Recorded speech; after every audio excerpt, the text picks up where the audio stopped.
हम्म।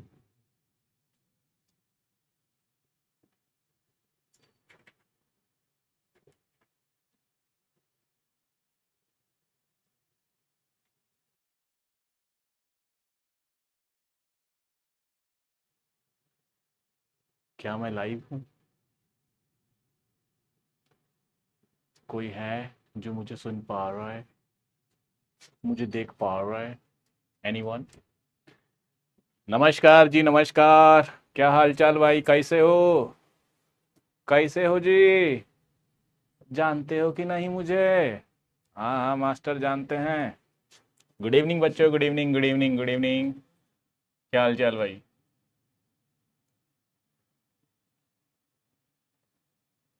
हाँ जी। सब खैरियत है। सब कुशल मंगल है। सब सही चल रहा है कि नहीं चल रहा है? हैं? सुनाई दिखाई दे रहा हूँ। बोलो। नमस्कार जी, नमस्कार। नमस्कार जी, राम राम जी, राम राम। गुड इवनिंग बच्चों, good evening, good evening, good evening guys, good evening, good evening, good evening.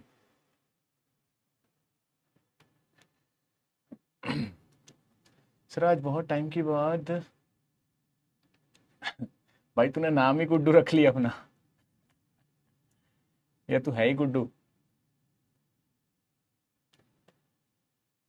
अरे नहीं भाई। अब हम ही हम हैं। अब हम ही हम हैं। और सारे गमों को हम दूर करेंगे अब मिलके। Sir audio video both clear है। चलो जी, क्लियर है तो मैं बोलना शुरू करता हूँ। रिचुअल तुझे पता होना चाहिए, अगर कोई बच्चा नया है, कोई भूल चुका है कि मैं कौन था, तो ये याद रखना भाई, मैं ऑनलाइन भी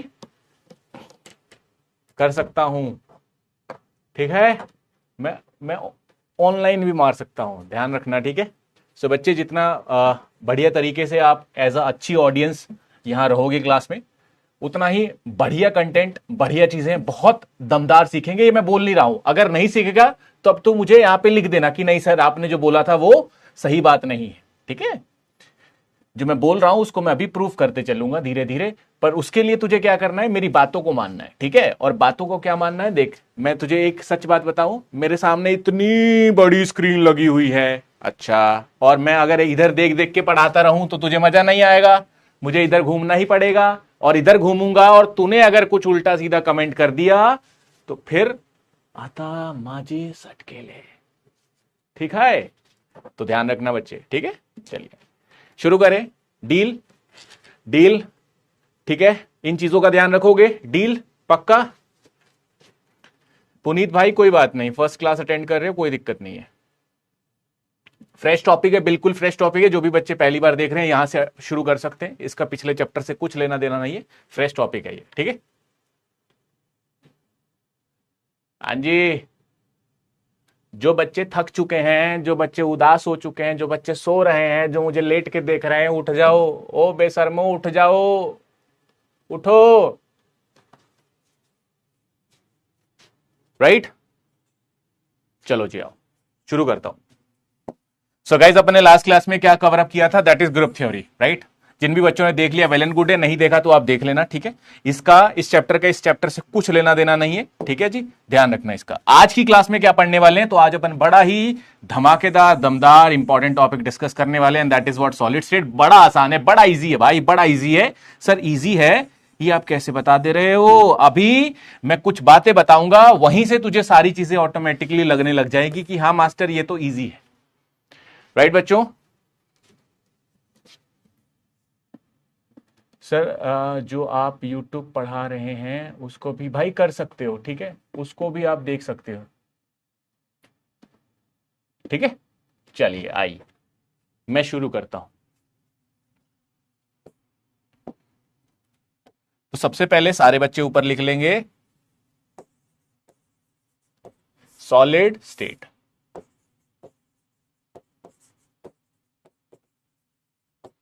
बड़ा आराम से सुनेंगे भाई, और मैं जैसे आप पहले बता देता हूं, मेरी हर एक बात इंपॉर्टेंट है, हर एक बात इंपॉर्टेंट है, मैं प्रूफ करते चलूंगा, ठीक है जी? ध्यान रखना।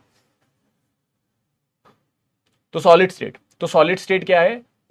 सो बेसिकली सॉलिड स्टेट आपके एक नेट के सिलेबस में मेंशन डे टॉपिक है ना, फिजिकल केमिस्ट्री का अगर आप सिलेबस खोलोगे तो नेट के सिलेबस में मेंशन है, बट उसमें बहुत रेयर मेंशन है ना, बहुत कम मेंशन है। उसके अलावा पूछता वो बहुत कुछ है, ठीक है। तो वो सारी चीजें अपन एक बार देखेंगे, ठीक है। ये मानसी जी को चुप करवा लो, ठीक है, नहीं तो मैं ब्लॉक करवा दूंगा, ठीक है। अभी मैंने बात बोली है, मानसी ऐसे कमेंट नहीं करने, मैं क्यों रिपीट करूं, आप टाइम पे क्यों नहीं आए हो, हैं? अभी स्टार्ट हुआ है लेक्चर, ठीक है, लेक्चर अभी स्टार्ट हुआ है, ठीक है बच्चे। अब मैं बोलना शुरू कर रहा हूं, प्लीज चुप रहेंगे सारे, ठीक है। ओके मानसी, अभी बच्चे मैंने कुछ भी नहीं बताया है, कुछ भी नहीं बताया है अभी, ठीक है। अभी ऑब्वियसली 5 मिनट में क्या पूरी सॉलिड स्टेट पढ़ा दूंगा क्या मैं?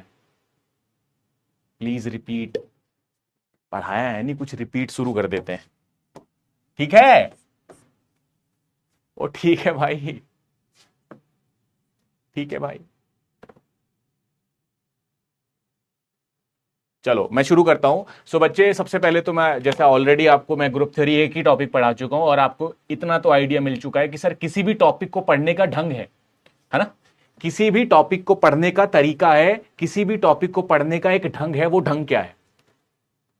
तो ढंग ये है कि सर हमें टॉपिक के बारे में इतना, एटलीस्ट इतना पता होना चाहिए कि शुरू कहां से करना है और खत्म कहां करना है, बस। हेलो, क्या बोला मैंने? हमें किसी भी टॉपिक का बस इतना पता होना चाहिए। मैं पहले बता रहा हूं, हर एक बात इंपॉर्टेंट है। ये पहला लेक्चर सबसे ज्यादा इंपॉर्टेंट होता है। पहले लेक्चर में ही आपको यह पता चलेगा कि मैं क्या क्या हेडिंग लिखने वाला हूं, क्या क्या पढ़ने वाला हूं, क्या क्या सवाल आने वाले हैं। ओ, ध्यान से सुनना। तो सबसे पहली बात बोली कि सर किसी भी चैप्टर को पढ़ने से पहले हमें इनको यह जानना है कि कहां मैं हूं, कहां से चैप्टर शुरू हो रहा है और कहां खत्म होगा। मास्टर जी, जो आप बता रहे हो कि कहां से शुरू करना है कहां खत्म करना है, ये हमको कैसे पता चलेगा भाई? हाँ, तो यही मैं सबसे पहली चीज जानूंगा, and that is what? Solid state. अगर मुझे सॉलिड स्टेट चैप्टर पढ़ना है और इसके लिए मुझे यह जानना है, तो सबसे पहले मुझे किसी भी चैप्टर के लिए अगर एक समराइज्ड पिक्चर चाहिए, तो सबसे पहले मैं सवाल उठाऊंगा। पहला सवाल, व्हाट इज सॉलिड स्टेट। दूसरा, वाई। मास्टर जी, इसको पढ़ना काहे है, वाई वी नीड इट। और तीसरा, हाउ वी स्टडी इट। ठीक है, सो ये 3 बेसिक सवाल हैं, और दिस इज द क्वेश्चन जो हमें एक पूरा ओवरव्यू देंगे। ठीक है, इससे बेसिक कुछ नहीं हो सकता। ठीक है, तो मैं बहुत बेसिक से शुरू कर रहा हूं, प्लीज सारे बच्चे ध्यान से सुनते रहेंगे। ठीक है, तो सबसे पहला सवाल है, what is solid state. Master जी, ये सॉलिड स्टेट क्या होता है? तो सभी बच्चों ने, मुझे पक्का पता है, मुझे तेरे पे विश्वास है कि सभी बच्चों ने इसका नाम तो सुना है। हाँ मास्टर, हाँ, हमने सभी ने इसका नाम तो सुना है और इसको पढ़ा भी है, पर भूल चुके हैं। पढ़ा कहां है? 12वीं कक्षा में। 12वीं कक्षा में था ये, 12वीं कक्षा का एक सिंपल सा टॉपिक था, सॉलिड स्टेट। ठीक है, बट अब ये सिंपल नहीं रहा, क्योंकि अब अपन 12वीं कक्षा में नहीं है, अब अपन 12वीं से एक हाईएस्ट लेवल की कक्षा में आ चुके हैं, and that is what, CSIR net के एग्जाम दे रहे हैं। तो उसमें भी कुछ एडिशनल चीजें आ जाएंगी, ठीक है, पर बेसिस वही रहता है। तो मैंने लिखा है सॉलिड स्टेट, तो इसमें सबसे पहला क्वेश्चन है, what is solid state. Sir ये होता क्या है? तो आइए मैं बिना किसी देरी के शुरू करता हूं जी। What is solid state?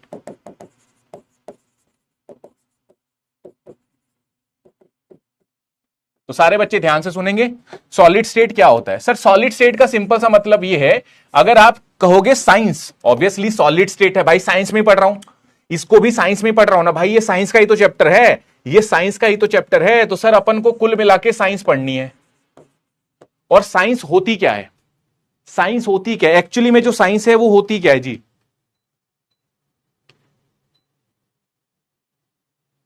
Science क्या होती है भाई? What is science? तो science is simply the study of matter. Science में कुछ भी, फॉर एग्जांपल ये रिमोट है, मुझे इस रिमोट के बारे में जानना है, तो साइंटिफिकली मैं कैसे जानूंगा कि सर इसका, एज अ केमिस्ट मुझे क्या जानना है कि सर इसका जो मटेरियल है किससे मिलकर बना है। अगर मुझे मार्कर के बारे में जानना है, तो मुझे जानना पड़ेगा कि इसका मटेरियल किससे मिलकर बना है। तो it means science is all about studies of matter. अब ये मैटर क्या होता है, तो मैं जैसे पहली बात लिख देता हूं, science is studies of matter. अब सवाल उठता है कि सर हाँ, अगर ये मैटर का ही स्टडी है, तो मुझे अब अगली बात ये जाननी है कि सर मैटर ही पढ़ने, अपन को साइंस में मैटर ही पढ़ने हैं। तो अगर मैं मैटर को पढ़ना चाहूं, तो सबसे पहले to study it we classify matter. इस मैटर को पढ़ने के लिए हम इसको क्लासीफाई करते हैं। क्लासीफाई कैसे करते हैं जरा ध्यान से सुनना बच्चे। हाँ बिल्कुल साइंस को बहुत डिफरेंट तरीके से पढ़ सकते हैं, बट उसमें से वन ऑफ द चीज जो अपन मेजरली पढ़ते हैं that is what, study of matter. Observation भाई, जो एक्सपेरिमेंट करते हो, जो ऑब्जर्वेशन देखते हो, उसमें भी तो भाई एटम्स और मॉलिक्यूल्स ही तो घोलते हो, मैटर ही तो घोलते हो। उसमें भी तो मैटर क्या होता है, कोई भी ऐसी चीज जिसका कुछ मास हो, कुछ स्पेस ऑक्यूपाई करे। तो जो भी आप रिएक्शन करवाते हो उसमें भी तो मैटर इन्वॉल्व हो रहा है भाई, ठीक है। तो इट मींस ओवरऑल मैंने जनरल फॉर्म में लिख दिया, इट स्टडीज ऑफ मैटर, और in order to study it we have to classify it. अब ये सारी चीजें क्यों बता रहा हूं, क्योंकि मुझे अंततः यहां पहुंचना है। मुझे लास्ट में कहां पहुंचना है जी, व्हाट इज सॉलिड स्टेट पे, जो मैं ऑटोमेटिकली पहुंच जाऊंगा। ध्यान से सुनना जी। तो मुझे इसको क्लासिफाई करना है, और इसको क्लासिफाई कैसे किया जाता है, तो ये 3 प्रकार के होते हैं जी मैटर। सबसे पहला मैटर है जी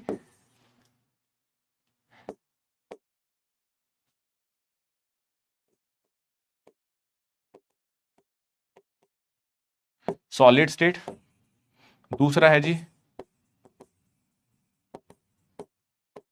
लिक्विड स्टेट, और तीसरा है जी गैसियस स्टेट। तो 3 स्टेट ऑफ मैटर्स होते हैं आपके पास, है ना। ये जो गैसियस स्टेट है और जो लिक्विड स्टेट है ये जनरली जैम तक आता है, ठीक है। नेट में इसकी कोई ज्यादा सवाल आते नहीं है, आता ही नहीं है ये मान लो, सिर्फ यही मेंशन किया हुआ, इसीलिए ये भी मेंशन किया हुआ है सिलेबस में, और सवाल भी यहीं से आते हैं। तो सबसे इंपॉर्टेंट है 3, जनरली अपन 3 फेज में इसको डिवाइड करते हैं, solid state, that is liquid state और गैसियस स्टेट। अब सर ये होते क्या है, ये तो हमने नाम तो सुने हुए, ये होते क्या है, सवाल अपना ये है। तो आइए मैं समझाता हूं ये होते क्या है, ये ऑटोमेटिकली आप बता दोगे। मान लो अगर मैं आपसे कहता हूं कि मेरे पास ये 2 मॉलिक्यूल हैं, ये गाइज मैं बहुत इंपॉर्टेंट चीज आपको बताने जा रहा हूं, इसको आप कहीं ना कहीं नोट करके रख लेना, ये बहुत इंपॉर्टेंट है। इसको चाहे आप लिख लेना डिक्शनरी, ठीक है, अभी मैं लिख दूंगा यह बातें। तो मैंने कहा जी कंसीडर 2 मॉलिक्यूल, कंसीडर 2 मॉलिक्यूल, ठीक है। मान ले मैंने 2 मॉलिक्यूल लिए। प्लीज बच्चे ध्यान से सुनना, ये बहुत इंपॉर्टेंट बात बता रहा हूं, ये आपको मैक्सिमम जितनी भी फिजिकल केमिस्ट्री में थ्योरी है ना, थ्योरी है ना, कि सर ये क्यों हो रहा है, ये क्यों हो रहा है, पूरी फिजिकल केमिस्ट्री की बात कर रहा हूं, वो सारी की सारी मोस्ट ऑफ द थ्योरी यहीं समिट जाएगी। आप आगे चल के काइनेटिक्स पढ़ोगे और भी बहुत सारे चैप्टर्स पढ़ोगे, तो बहुत सारी चीजों में ये हेल्प करने वाला जो मैं भी बताने वाला हूं, ठीक है। तो मैं बताना शुरू करता हूं। मान ले मैंने कहा 2 मॉलिक्यूल है, बड़ी सिंपल सी बात है, 2 मॉलिक्यूल है, दोनों मॉलिक्यूल हैं, और मैंने कहा दोनों मॉलिक्यूल आपस में जुड़े हुए हैं। तो कोई भी चीज जुड़ती कैसे है सर, उसमें फोर्स होगा, फोर्स होगा, फोर्स होगा, यस और नो। तो लेट सपोज मैंने कह दिया 2 मॉलिक्यूल है, इसमें फोर्सेस भी हैं, राइट ना, ये फोर्सेस से जुड़े हुए हैं, और मैंने ये लिख दिया कि सर जो फोर्सेस है ना यार वो बहुत ज्यादा हैं, राइट बच्चे, जो फोर्सेस है ना वो बहुत ज्यादा है। मान ले मैंने कहा 2 मॉलिक्यूल है, बहुत ज्यादा फोर्सेस है उनमें, बहुत टाइटली बाउंड है। तो कोई बच्चा मुझे बता सकता है कि मान लो अगर मुझे कोई ना रोके तो मैं कहीं भी टहल लूंगा भाई, कहीं भी टहल लूंगा, बट अगर कोई मुझे पकड़ के रखे तो सर मैं अपनी एक जगह पे फिक्स रहूंगा। विच मीन्स कि सर अगर 2 मॉलिक्यूल हैं, इसमें फोर्सेस बहुत ज्यादा है, तो कोई बच्चा मुझे बता सकता है कि ये मोशन कैसे करेंगे, क्या इसकी मोशन ज्यादा होगी कि कम होगी। तो ऑब्वियसली ना सर, ऑब्वियसली अगर 2 मॉलिक्यूल टाइटली बाउंड है तो इसका मोशन कम होगा, यस और नो। क्या आप इस बात से एग्री कर रहे हैं। अगर मैं कहता हूं फोर्स ज्यादा तो मोशन कम, यस और नो, क्या बोलते हो, फोर्स ज्यादा तो मोशन कम, यस और नो। और अगर मोशन कम, तो लेट सपोज अगर मैं मोशन कम कर रहा हूं, मतलब धीरे धीरे चल रहा हूं, धीरे धीरे चल रहा हूं, तो मेरा एनर्जी भी कैसा है, धीरे होगा भाई, अबे कम होगा ना भाई, एनर्जी सुस्ती सा हूं मैं। दैट मीन्स कि सर मोशन वाली टर्म किससे रिलेट कर रही है, अब काइनेटिक एनर्जी से। तो काइनेटिक एनर्जी भी इसका क्या होगा जी, कम होगा। ये इंपॉर्टेंट बात है जी, थोड़ा समझ लेना, आगे भी काम आ जाएगा ये, ठीक है। तो इसका काइनेटिक एनर्जी भी कम होगा। मैं फिर से बता रहा हूं, यहां पे जो भी बता रहा हूं चाहे आपको सिंपल लगे, क्योंकि मैं इसको सिंपलेस्ट फॉर्म में बता रहा हूं, बट इसी को बहुत अंग्रेजी में लिखा होता है, लाइनें बना बना के। मैं आपको बिल्कुल एक सार दे रहा हूं, एक बिल्कुल आसान चीज आपके सामने रख दे रहा हूं पूरी थ्योरी की, ठीक है, वो चीज ध्यान रखना आप, राइट बच्चों। तो this is what kinetic energy. Again sir अगर फोर्सेस ज्यादा तो मोशन कम तो काइनेटिक एनर्जी ज्यादा। अब अगली बात सेम ऐसे इसके अपोजिट बोलूं, कि लेट सपोज अगर मैंने ये दो मॉलिक्यूल रखे और इस बार मैंने बोला कि इसमें फोर्सेस जो हैं वो बहुत कम है, तो अब आपको इसका उल्टा पता होना चाहिए कि सर अब मान लो अगर फोर्सेस कम होंगे तो इसमें मोशंस ज्यादा होंगे, और मोशंस ज्यादा होंगे तो इसमें काइनेटिक एनर्जी भी ज्यादा होगी। बस ये बात ध्यान रखना है जी, बहुत इंपॉर्टेंट बात है। अब इसी को मैं थोड़ा सा एक स्टेप और एक्सटेंड करता हूं, इसी को मैं एक स्टेप हल्का सा और एक्सटेंड करता हूं, एक हल्का सा स्टेप और एक्सटेंड कर सकते हैं। कैसे कर सकते हैं? लेट सपोज अगर मैं इस बॉन्ड को तोड़ना चाहूं तो मैं इसको हीट दूंगा। हेलो, मैंने इसको हीट दिया, मान ले मैंने इसको हीट दिया, तो तुझे क्या लगता है? सर मुझे ये लगता है कि मान लो पहले तो दो टाइट बॉन्ड थे, है ना, टाइटली थे, मैंने हीट दिया हीट दिया हीट दिया हीट दिया हीट दिया, तो सर वो टूट जाएंगे, वो बिखर जाएंगे, वो बिखर जाएंगे, वो बिखर जाएंगे। दैट मीन्स उनमें जो फोर्सेस था वो घट जा रहा है। यस और नो? यस और नो? तो अगर मैं इसी केस को ऐसा बनाऊं कि मान ले कि मेरे पास दो मॉलिक्यूल्स थे, इस बार भी इनमें मैंने बोला बहुत ज्यादा फोर्सेस है, फोर्सेस इनमें बहुत ज्यादा है। बच्चे ध्यान से सुनना, फोर्सेस बहुत ज्यादा थी, पर जैसे ही मैंने इसको हीट करना शुरू किया, जैसे ही मैंने इसको हीट करना शुरू किया, जैसे ही मैंने इसको हीट देना शुरू किया, हुआ क्या कि सर जो फोर्सेस ज्यादा था अब ये फोर्सेस घट जाएगा। यस और नो? और अगर फोर्सेस घटेगा तो बता मुझे मोशन क्या होगी? बढ़ जाएगी। और अगर मोशन बढ़ेगी तो काइनेटिक एनर्जी भी बढ़ेगी। यस और नो? अब मान लो सर आपने कहा दो मॉलिक्यूल्स थे, उसमें बहुत ज्यादा फोर्सेस थी, अब आपने उसको हीट करना शुरू किया तो वो फोर्सेस कम होने लग जाएगी, मोशन होने लग जाएगा, काइनेटिक एनर्जी बढ़ जाएगी। मान ले मैं जो हीट कर रहा था मैं और हीट करते जा रहा हूं, और हीट करते जा रहा हूं, तो सर जो फोर्सेस घटेगा वो और घटेगा। ओ भाइयों, मैं हीट करे जा रहा हूं तो फोर्सेस और घट जाएगा, मोशन और बढ़ जाएगा, और काइनेटिक एनर्जी और बढ़ जाएगा। इट मींस यहां से एक कमाल की ऑब्जर्वेशन जो आ रही है कि सर जितना भी मैं हीट दूं, जितना भी मैं टेम्परेचर बढ़ाऊं, जितना भी मैं थर्मल एनर्जी दूं, उतना ही काइनेटिक एनर्जी बढ़ रहा है। That means with increase in thermal energy या with increase in temperature kinetic energy increases. बस मैं यही बात समझा रहा था आपको, that is thermal energy is directly proportional to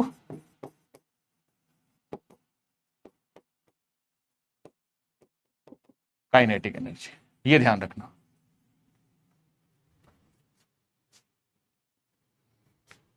ठीक है? राइट? सबको थोड़ा बहुत आइडिया मिल गया? यहां से सबको थोड़ा बहुत आइडिया मिल गया। आप इसको केस बना के लिख सकते हो, पहला केस, दूसरा केस, तीसरा केस। ठीक है? आप इसको थोड़ा बहुत आइडिया मिल चुका होगा यहां से, और इसको आप 3 केस बना के लिख लेना। अब मैं आपको जो डिक्शनरी वाली वर्ड बोल रहा था मैं वो लिखना शुरू करता हूं। ठीक है? डिक्शनरी ऑफ फिजिकल केमिस्ट्री, मतलब ये कंप्लीट तो डिक्शनरी नहीं है, ऑब्वियसली आप समझते हो, बट इसमें मैं वो चीजें बता रहा हूं जो अक्सर मोस्ट ऑफ द केसेस में हर एक चैप्टर में इस्तेमाल की जाती है। ठीक है? और वो चीजें क्या है?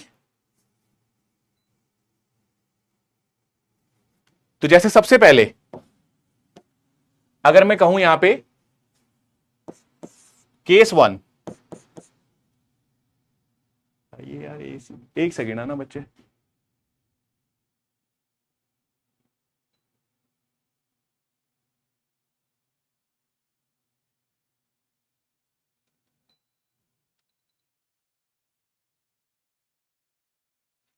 चलो। सबसे पहले केस वन और दूसरा है जी केस 2। केस 2 आप खुद लिखेंगे, केस 1 मैं लिखता हूं। मान लो मुझे देखेंगे सारे बच्चे, मुझे देखेंगे। मान लो अगर मैं मोटा आदमी हूं, है ना, मोटा है, और कोई सुकुड़ू सा मेरे साथ आ गया और हमने रेस लगानी शुरू करी, तो कोई है बहादुर जो मुझे ये बता देगा कि कौन ज्यादा जल्दी दौड़ेगा? तो ऑब्वियसली ना भाई, सर जो मोटा आदमी है वो धीरे धीरे धीरे धीरे चलेगा। इट मींस अगर मैं तुझे कहूं मास, तो सर ये मास मान ले मैंने कहा ज्यादा है, और मैंने दूसरा वर्ड यूज किया कि मास कम है। एक मोटा आदमी है, एक सुकुड़ू आदमी है, दोनों की कहानियां लिखनी है। मैं मोटे आदमी की लिखता हूं तो सुकुड़ू की लिखियो। ठीक है? तो मैंने कहा मास ज्यादा, तो कोई है जो मुझे बताएगा कि मोशन क्या होगी? यस और नो? तो आप ये बात जानते हैं कि सर मास ज्यादा तो मोशन कम, मोशन कम, ये यूज करूंगा मैं अगले चैप्टर से, मैं बता रहा हूं। मोशन कम तो काइनेटिक एनर्जी भी कम, काइनेटिक एनर्जी कम तो थर्मल एनर्जी भी कम होगी, ये ध्यान रखना।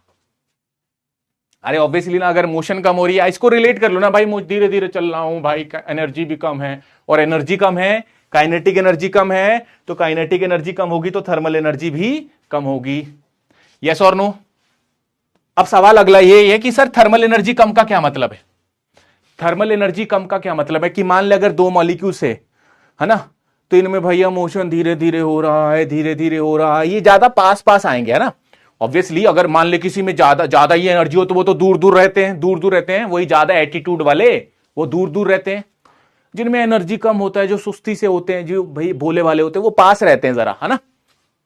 और जितना कोई पास रहता है उतना ही इंटरेक्शन बढ़ता है। यस और नो? इट मींस कि सर हां अगर मास ज्यादा है, हां अगर मोशन कम है, सुस्ती से है भाई, एनर्जी भी कम है, थर्मल एनर्जी भी कम है, तो उतना ही उनमें इंटरेक्शन भी रहेगा, इंटरेक्शन उतना ही उसमें ज्यादा होगा। और जितना ज्यादा इंटरेक्शन होगा, तुझे पता है बॉन्डिंग उतनी ही ज्यादा होती है, उतना ही वो अपने पास होता है। जितनी मैं तेरे से बातचीत करूंगा उतना ही तू मेरे से कनेक्ट करेगा, उतना ही तेरे और मेरे बीच में फोर्स बनेगा। दैट मींस सर जितना ज्यादा इंटरेक्शन उतना ही उसमें फोर्सेस। क्या ये बात सबको क्लियर है? यस और नो? अब ये जो लिख रहा हूं ये बहुत इंपॉर्टेंट है भाई।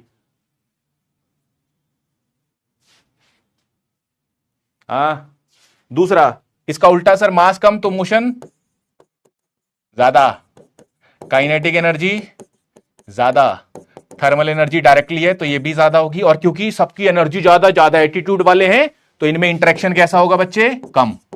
अरे बातचीत ही नहीं करेंगे भाई, अपनी अपनी चौड़ में रहेंगे, ठीक है, तो इनमें इंटरेक्शन कम होगा, तो इनमें फोर्सेस भी कैसा होगा रे? कम। ये ध्यान रखना, ये बहुत इंपॉर्टेंट बात है, काम आएगी आगे। और यहां भी, क्योंकि यहां बता रहा हूं तो यहां तो काम आएगी आएगी, आगे भी आएगी। सिंपल है, इजी है, बकवास चीज है? यस और नो? इजी है भाई, इजी है। हेलो,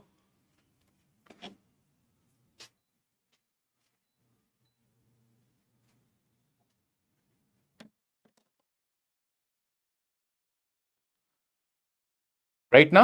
चलिए ठीक है। अब सर ये बात जो आपने बताई ये सॉलिड स्टेट में क्यों बता दी भाई? ये यहां पे क्यों बताई भाई? हमें बताइए यहां पे क्यों बताई।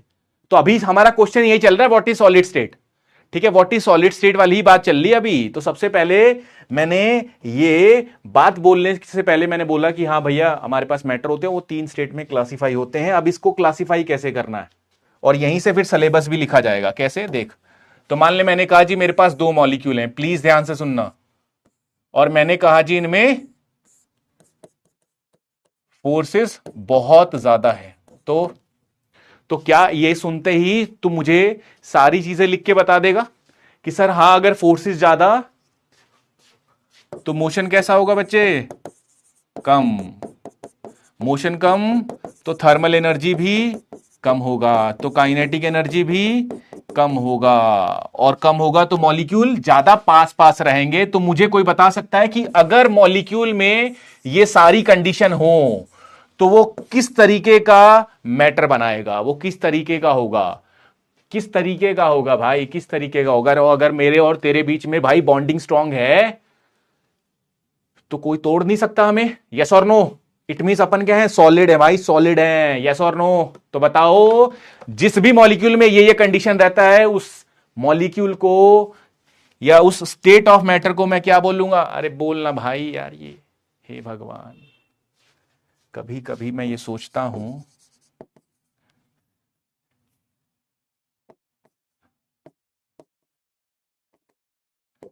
तुम कहोगे सर इतना बेसिक क्यों पढ़ा रहे हो, क्योंकि इसी से सिलेबस लिखूंगा बेटे, ठीक है, यहीं से सिलेबस आएगा। ओके, इसीलिए पढ़ा रहा हूं ये सब। कैसे आएगा? जब मैं लिखूंगा तो ऑटोमेटिकली आप कनेक्ट कर पाएंगे। बस जो पढ़ाते जा रहा हूं वो समझ आना चाहिए भाई, बाकी बात खत्म। तो मान ले मैंने कहा जी 2 मॉलिक्यूल है, और इस बार मैंने कहा जी इसमें फोर्सेस ना भैया बहुते कम है, बहुते कम है। तो बस इतनी बात सुनते ही तो बस लहर बना देगा भाई। मैंने कहा फोर्सेस कम, तो इतनी बात सुनते ही तो नीचे वाली सारी कहानी लिख देगा। सर फोर्सेस कम, फोर्सेस कम है तो भैया दूर दूर टहलेंगे, दूर दूर टहलेंगे, हाई एनर्जी होगा, हाई एनर्जी होगा, हाई मोशन होगा, हाई थर्मल एनर्जी होगा। यस और no? It means sir forces कम, मोशन ज्यादा, काइनेटिक एनर्जी ज्यादा, थर्मल एनर्जी ज्यादा। तो जो मैटर मुझे ऐसा बिहेवियर दिखाए उसको क्या कहता हूं, क्या कहता हूं, बोलो रे, क्या कहूंगा? That is known as gaseous state. Obviously आप जानते हैं गैसेस दूर दूर घूमती रहती हैं, ठीक है। केस थर्ड, मान ले मैंने कहा दो मॉलिक्यूल हैं और इस बार फोर्सेस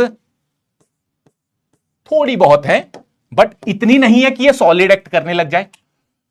फोर्सेस तो है इसमें, पर इतनी नहीं है कि सॉलिड एक्ट करने लग जाए और इतनी कम भी नहीं है कि ये गैस एक्ट करने लग जाए, दोनों के बीच में है। दैट इज फोर्सेस तो हैं बट इन बिटवीन है। तो सर मोशन भी दोनों के बिटवीन हो रहा होगा, मोशन भी इन बिटवीन हो रहा होगा। इन बिटवीन किसके? सॉलिड और गैस के। काइनेटिक एनर्जी भी इन बिटवीन, तो सर यहां से जो थर्मल एनर्जी आएगा वो भी इन बिटवीन होगा। और ऐसा स्टेट, ऐसा बिहेवियर दिखाने वाले मैटर को मैं प्यार से दुलार से क्या बुलाऊंगा? Liquid state.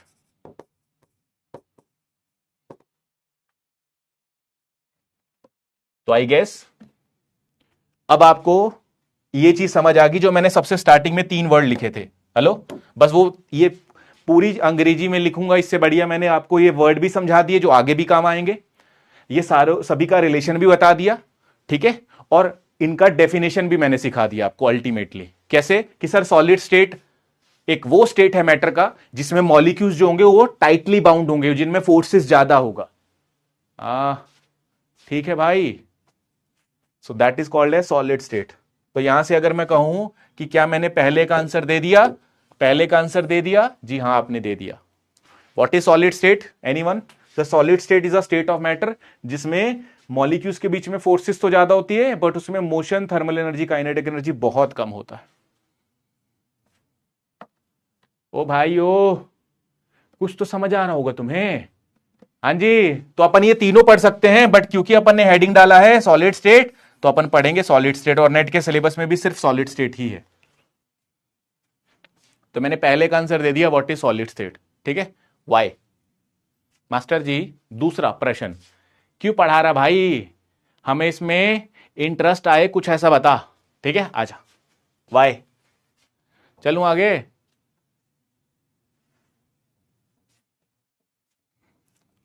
चलिए जी आगे। Why? Why we need it, या why we need to study solid? इसकी बहुत एडवांस एप्लीकेशंस है भाई, बहुत। जो भी मटेरियल केमिस्ट्री है वो इसी पे बेस्ड है, ठीक है। मटेरियल केमिस्ट्री जो है वो इसी पे आधारित है, जो भी अपन मटेरियल बनाते हैं वो इसी पे बेस्ड है, ठीक है। चलो मैं एग्जांपल, एक सिंपलेस्ट एग्जांपल से इसका मैं इंपॉर्टेंस बताता हूं आपको, ठीक है। सभी ने प्लास्टिक सुना है? प्लास्टिक मतलब लिफाफा। लिफाफे को अंग्रेजी में क्या कहते हैं? पॉलीथीन।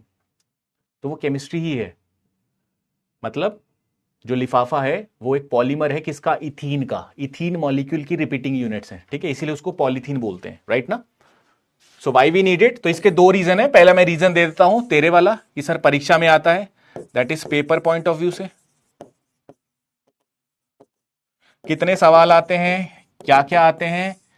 तो पहले तो अपन कितने आते हैं उसका चर्चा कर लेते हैं, कितने नंबर के आते हैं उसके देख लेते हैं, क्या क्या सवाल आएंगे वो अपन आगे जानेंगे, ठीक है। तो अगर मैं बात करता हूं जी आईआईटी गेट में, तो इससे 2 क्वेश्चंस आते हैं, 4 मार्क्स का रहता है ये टोटल। सीएसआईआर, नेट, इसमें आते हैं जी 2 से 3 क्वेश्चन, और ये देख के जाता है 10 से 12 मार्क्स। इस बार भी सॉलिड काफी आई थी, ठीक है, ध्यान रखना।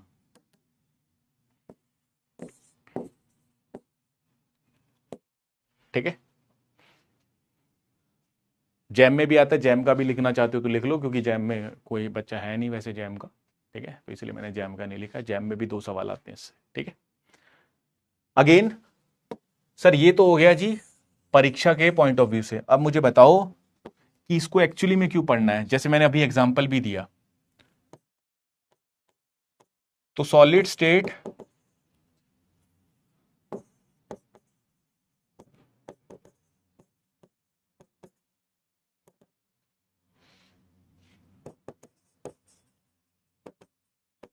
in which atoms has strong forces due to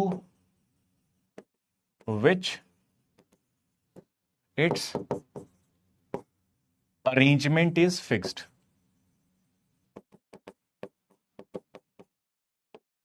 और इट इज हाईली ऑर्डर्ड. अब ये क्या लिखे जा रहा हूं मैं आपको बताता हूं. वही बात जो आप जानते हैं, सॉलिड स्टेट है भाई, कोई सॉलिड स्टेट है भाई. सॉलिड स्टेट में जब तुम देखोगे तो सॉलिड स्टेट का जो फोर्सेस है वो ज्यादा, सॉलिड स्टेट में फोर्सेस ज्यादा होता है और इसी के कारण वो हाईली ऑर्डर्ड होता है. अब ये जो मैंने वर्ड लिखा ना, ये बहुत इंपॉर्टेंट है भाई, बहुत इंपॉर्टेंट है कि इसमें जो एटम्स है ना वो किस तरीके से जुड़े हैं. मेरी बात ध्यान से सुनना. जो एटम्स हैं किसी भी, अभी एग्जांपल दूंगा, किसी भी चीज में एटम्स किस तरीके से जुड़े हैं, क्योंकि ऑब्वियसली मान ले तुझे इसका प्रॉपर्टी देखना है तो इसको तोड़ते जा तोड़ते जा तोड़ते जा एक लास्ट चीज जो बचेगी उसी को एटम कहूंगा. और ये एटम को जोड़ते जाऊंगा तो ये पूरी चीज बनेगी. तो अल्टीमेटली पूरी चीज का प्रॉपर्टी उस एटम की प्रॉपर्टी पे डिपेंड करता है. तो इसीलिए उसकी प्रॉपर्टी को जानने के लिए उसका अरेंजमेंट जानना बड़ा इंपॉर्टेंट है. क्यों? आइए मैं बताता हूं एग्जांपल से. जैसे फॉर एग्जांपल मैंने अभी एग्जांपल लिया पॉलीथीन का ना. इसमें क्या होता है सर, अगर मैं कहता हूं CH2 डबल बॉन्ड CH2, ये इथीन होता है और इसी का रिपीटिंग यूनिट होता है, that is known as polythene. अगर मैं पॉलीथीन, ऑब्वियसली सर ये मेल्ट हो जाता है जल्दी, है ना, आग लगाने पे भैया सिकुड़ जाता है ना, इजिली मेल्ट हो जाता है भाई, ये मेल्टिंग होता है ये, है ना, और हल्का होता है बहुत. इसकी प्रॉपर्टीज अलग होंगी डेफिनेटली, लिफाफा सबने देखा होगा. अगर मैं इसी से मॉलिक्यूल को, मैंने कुछ नहीं किया, मैंने सिंपल इसी में CH2 ही रहने दिया, डबल बॉन्ड ही रहने दिया, बट एक हाइड्रोजन को हटा के एक क्लोरीन लगा दिया, और यहीं से पूरे जज्बात हालात सब बदल गए भाई. यहीं से सब कुछ बदल गया, यहीं से सब कुछ बदल गया. और इसी को अपन कहते हैं PVC. आपने सुना होगा पाइप्स, PVC की जो पाइप्स आती हैं, इलेक्ट्रिक पाइप्स, है ना, which is much more harder, they have a high melting point, वो जल्दी से मेल्ट नहीं होती हैं, राइट ना. तो देख सब कुछ सेम है, बस एक एटम हटा के दूसरा लगा दिया.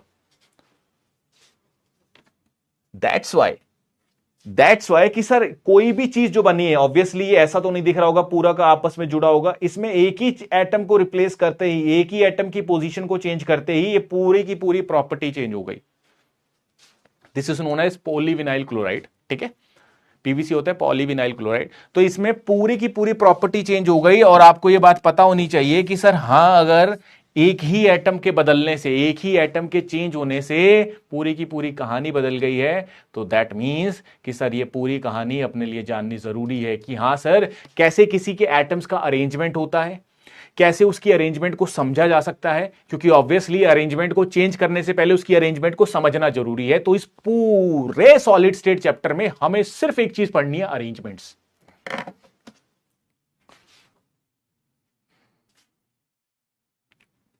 हेलो, क्या सभी को यह बात क्लियर हुई? क्या सभी को यह बात क्लियर हुई? इस पूरे सॉलिड स्टेट चैप्टर में, सॉलिड स्टेट का मतलब सर जिसमें ज्यादा फोर्सेज है, ज्यादा फोर्सेज है तो सर वो ज्यादा पास पास होगा, एक स्पेसिफिक पैटर्न में होगा, एक ऑर्डर में होगा, फैला इधर उधर बिखरा नहीं होगा, क्योंकि वो भाई उसको जकड़ के रखा हुआ है ना किसी ने, मैंने इसको ही पकड़ रखा है, इसको ही पकड़ रखा है, ये दोनों मेरे पास चिपके हुए हैं, तो एक फिक्स्ड पैटर्न पे चिपके होंगे ना भाई, अगले दोनों ने फिर से दो को पकड़ा हुआ है.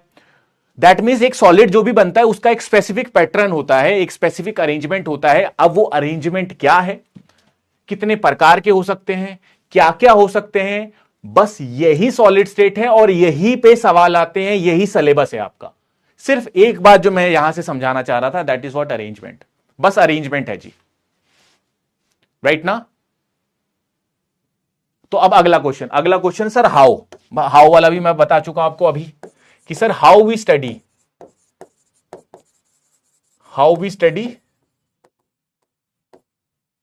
Solid state. सर किसी भी सॉलिड स्टेट को, या यूं कह ले आप सॉलिड स्टेट पढ़ना चाह रहे हो, तो सॉलिड स्टेट को पढ़ने का मतलब है टू स्टडी इट, ऐसे लिख ले, as the property of solid will depends upon arrangements and to know about arrangements को जानने के लिए, किसकी अरेंजमेंट्स को, arrangements of atom, we need a branch called solid state. ठीक है, आप इस पूरी कहानी में ऐसा सुनेंगे कि सर वो बीसीसी स्ट्रक्चर का है, body centred cubic, face centred cubic, अभी बताऊंगा, सब कुछ डिटेल में पढ़ेंगे, बट मैं बता रहा हूं ये है क्या भाई, ये सब कुछ उसकी स्ट्रक्चर या अरेंजमेंट्स के बारे में बता रहे हैं, यस और नो। आगे चल के आप पढ़ेंगे packing, hexagonal close packing, cubic close packing. ठीक है, आगे चल के आप आयनिक क्रिस्टल्स पढ़ेंगे, उसमें भी उसकी अरेंजमेंट्स के हिसाब से उसकी प्रॉपर्टी बनाई जाती है, जैसे NaCl कैसे अरेंज है, उसके एटम कहां कहां प्रेजेंट है, वॉइड्स हैं कि नहीं, वो सारी कहानी इसी से लिंक करती है। राइट बच्चे, तो इसीलिए इस पूरी कहानी में अरेंजमेंट पढ़नी है। सर हाँ ठीक है, अरेंजमेंट्स पढ़नी है, अरेंजमेंट ही पढ़नी है, तो अब ये बता अरेंजमेंट कैसे पढ़े, अरेंजमेंट कैसे पढ़े। तो आओ अब मैं शुरू करता हूं। सबसे पहले तो मैं सिलेबस लिखता हूं, सिलेबस ऑफ सॉलिड स्टेट, क्योंकि मुझे अरेंजमेंट पढ़नी है, मुझे आइडिया मिल चुका है कि क्या क्या पढ़ना है। मुझे एक हाईलाइटेड वर्ड दिख रहा है, अरेंजमेंट्स ऑफ एटम पढ़ने हैं, अरेंजमेंट ऑफ एटम पढ़ने, क्योंकि इसी पे उसका प्रॉपर्टी डिपेंड करता है। तो अब मुझे सबसे पहले तो अरेंजमेंट्स को जानना है, उसको जानने से पहले मैं सिलेबस लिखना शुरू करता हूं।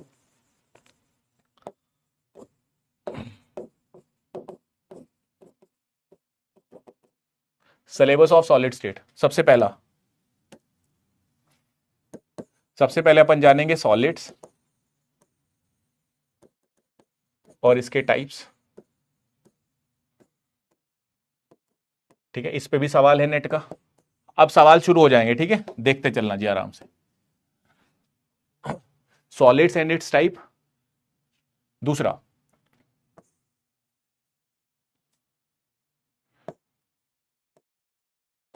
Unit cell and its classification. तीसरा,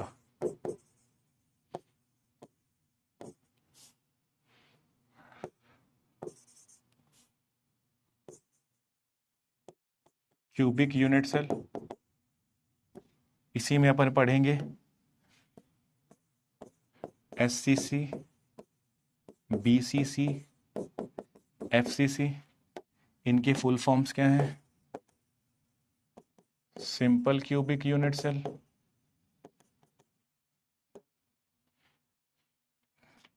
body centred,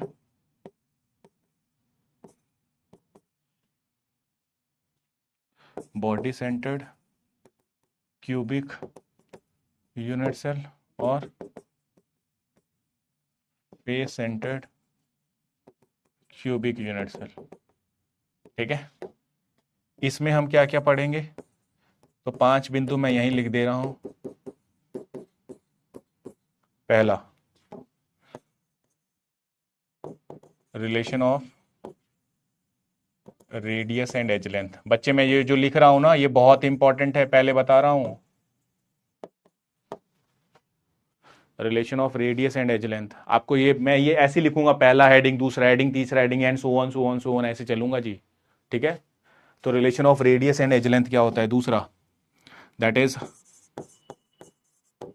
coordination number and shortest distance. ये क्या होता है अभी डिस्कस करेंगे। ठीक है, एक बार आप उतार लो, ताकि आपको एक बार गो थ्रू हो जाए आपके दिमाग में कि सर ऐसा ऐसा ऐसा अपन को कुछ पढ़ना है। ठीक है, उसके बाद तीसरा,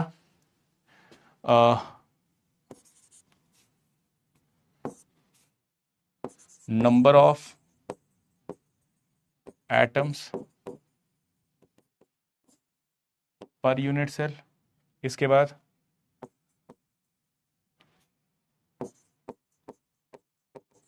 पैकिंग फ्रैक्शन, इसी को कई बार वो यूज करता है वर्ड वॉल्यूम फ्रैक्शन, ये ध्यान रखना। और इसके बाद अपन पढ़ेंगे डेंसिटी ऑफ यूनिट सेल। तो ये पांचों बिंदु तीनों के लिए करने हैं। सिंपल क्यूबिक पर ऊपर हेडिंग डालूंगा, ये पांचों लिखूंगा, फेस सेंटर डालूंगा, ऐसे बॉडी सेंटर डालूंगा, ये पांचों बिंदु सबके लिए पढ़ूंगा। सो this is what half solid state, जो मैंने ऊपर लिख दिया है, ये पहला सेक्शन है जी सॉलिड स्टेट का। आप ऊपर ऐसा भी लिख सकते हो, सेक्शन ए, सॉलिड स्टेट का पहला सेक्शन।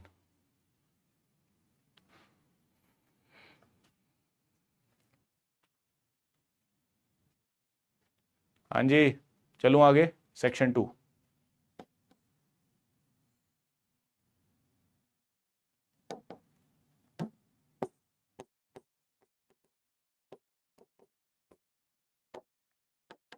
आइडेंटिफिकेशन ऑफ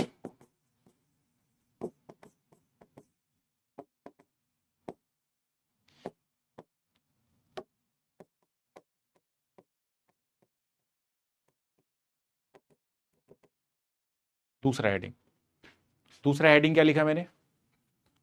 अगर मान लो मैं तुम्हें कहता हूं कोई सॉलिड NaCl, NaCl क्या है? सॉलिड ही है भाई। तो NaCl कहां कहां प्रेजेंट है उसमें, सोडियम कहां है, क्लोरीन का, ये तुम्हें दिख थोड़ी रहा है। अबे दिख थोड़ी रहा है भाई, NaCl दे दूंगा तो नमक देख के तू कह देगा कि उसमें सोडियम और क्लोरीन मुझे दिख रहे हैं। तो इस बात को देखने के लिए, इस बात को समझने के लिए, उसके स्ट्रक्चर को जानने के लिए हमें कुछ टूल चाहिए होंगे, जिसमें से सबसे इंपॉर्टेंट है जी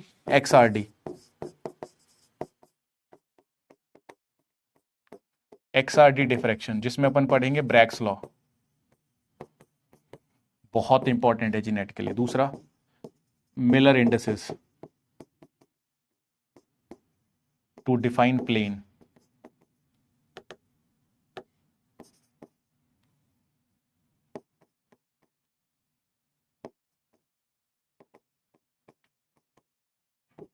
टू डिफाइन प्लेन्स, ठीक है, कि कौन से प्लेन पे अपन स्टडी कर रहे हैं, राइट ना। तो इसको अपन डिफाइन करते हैं इससे, इसी में अपन बात कर लेते हैं, इसी में लिख लो आप। तीसरा इंटर प्लेनर डिस्टेंस या स्पेसिंग कह सकते हैं इसको, ये भी निकालेंगे। और फोर्थ है जी इंटर प्लेनर एंगल भी निकालेंगे। आई गेस आपको ये चीजें समझ आ रही होंगी। कुछ आता पता चल रहा है कि नहीं चल रहा? सो गए हो क्या? हेलो, ओह, सो गए हो क्या भाई? मुन्ना, ओ मुन्ना, सो गया है क्या तू? उठ उठ उठ उठ उठ उठ, उठ जा भाई, उठ जा। कब तक सोएगा? आधी उम्र बीत गई है सो सो के, उठ जा, अब तो उठ जा भाई।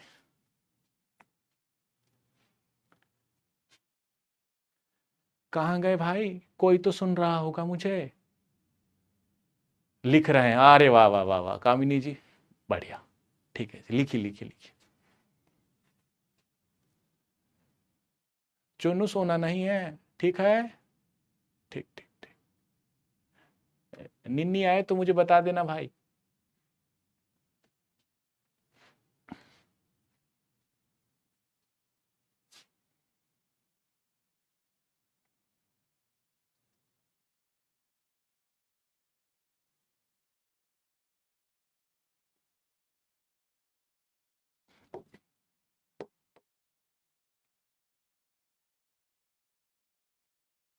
यश वर्मा, कोई बात नहीं भाई, किसको बोलेंगे ये सवाल मत पूछ अभी, है ना। क्या होता है वो लिख दिया मैंने, ठीक है। अब इसी को तो पढ़ना है ना भाई आगे चल के, है ना। चलो, सो ये सेक्शन बी है। Section C,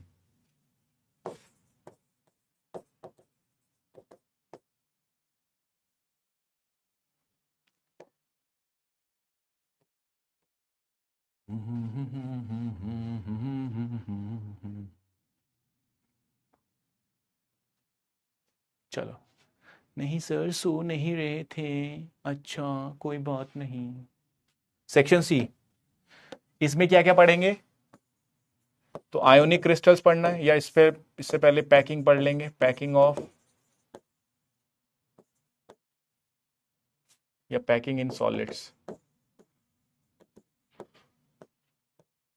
1D 2D and 3D packing पढ़ेंगे। इसी में आ जाएंगे जी टाइप्स ऑफ वॉइड्स पढ़ेंगे। ये घबराना नहीं है भाई, ये एक ही हेडिंग में सब निपट जाएगा। ये मैं लिख रहा हूं डिटेल में सिलेबस, तो वैसे डर मत जाना कि सर ये क्या आ गया। ओ ठीक है, डरना नहीं है इससे, छोटा है भाई चैप्टर, ये लिख रहा हूं डिटेल में बस, ठीक है। सो टाइप्स ऑफ सॉलिड स्टेट हो गए, सॉरी टाइप्स ऑफ वॉइड्स ये जानेंगे अपन। फिर इसी में hexagonal close packing and cubic close packing, ठीक है, इनकी पैकिंग्स को भी पढ़ेंगे, that is for section C. उसके बाद सेक्शन डी, यहां पे आ जाएगा आपका आयोनिक क्रिस्टल्स, जो भी होंगे वो उसको डिस्कस करेंगे, आयोनिक क्रिस्टल्स। इसी में लैटिस एनर्जी का कॉन्सेप्ट यूज करेंगे, that is calculation of lattice energy. इस पे सवाल नहीं आया नेट में तो तैयार रहना, इस बार टपक सकता है, calculation of lattice energy. And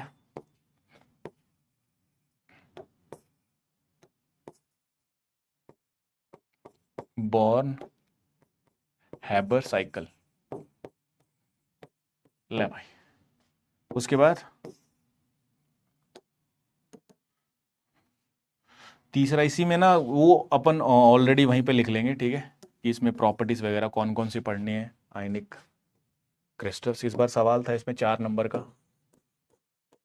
section E, that is defects in solids.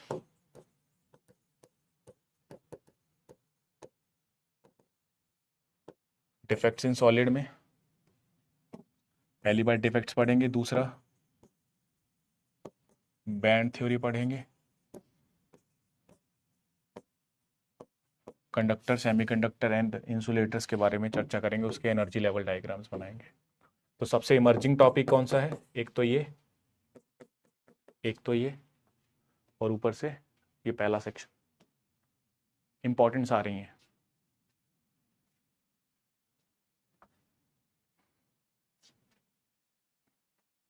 लगता है भाई ऐसे ऐसे कभी कभी लगता है, अभी मैंने इसमें आधे नाम लिखे नहीं है, कोई बात नहीं, उसको अपन उसके अंदर ही इन्वॉल्व कर लेंगे जब अपन हेडिंग लिखेंगे तो, ठीक है। हाँ जी, और लिख लिया भाई, लिख लिया, चलिए आगे, चलो चलो भाई, आगे चलती, आगे चलती, चलते भाई। एसी ने दुखी कर लिया भाई मुझे, कभी धीरे ही हो जाता है, कभी तेज ही हो जाता है।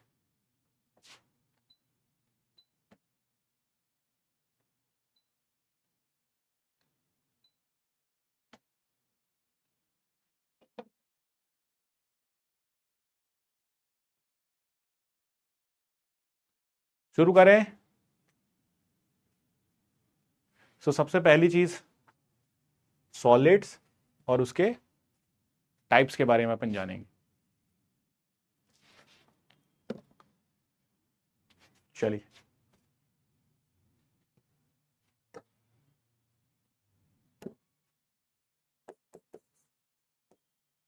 तो सॉलिड्स को जान चुके हैं कि क्या होते हैं सॉलिड्स, आई मीन टू से उसका डेफिनेशन। अब मैं जानता हूं टाइप्स ऑफ सॉलिड्स। तो ये 2 प्रकार के होते हैं जनरली, 2 प्रकार के इसको अपन क्लासिफाई करते हैं। पहला है जी क्रिस्टलाइन सॉलिड, और दूसरा होता है एमरफस सॉलिड।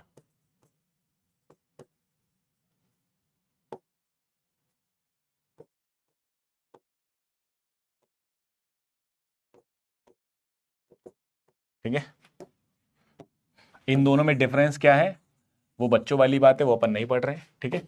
एक सिंपल सी बात बता देता हूं, बस लिखेंगे नहीं, मतलब बोल देता हूं, वो 12वीं कक्षा में है, वो सब नहीं लिखेंगे अपन।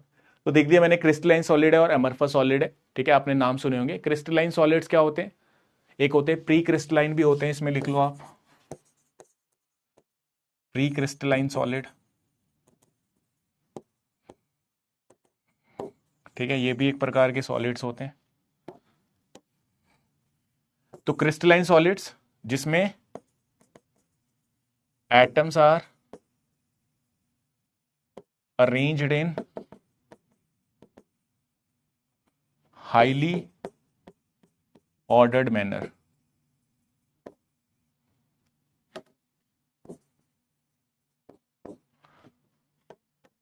ये क्या होते हैं?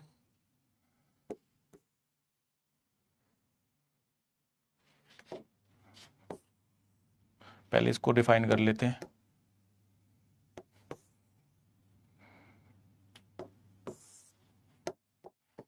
ठीक है, इसको भी ऐसे डिफाइन कर लेंगे। इंपॉर्टेंट है जी, अभी सवाल आने वाला है नेट 2014 का। 2014 में एक सवाल पूछा गया था इसके रिलेटेड, मैं दिखा देता हूं सवाल क्या है। एमरफस सॉलिड, एमरफस सॉलिड क्या है सर? एमरफस सॉलिड में atoms are arranged in irregular manner.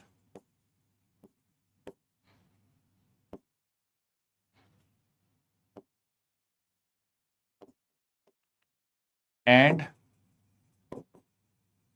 They are less ordered. ठीक है,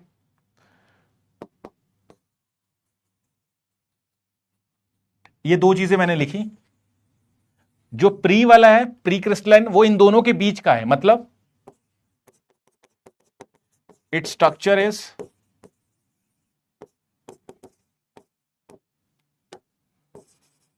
सेम एज अमरफस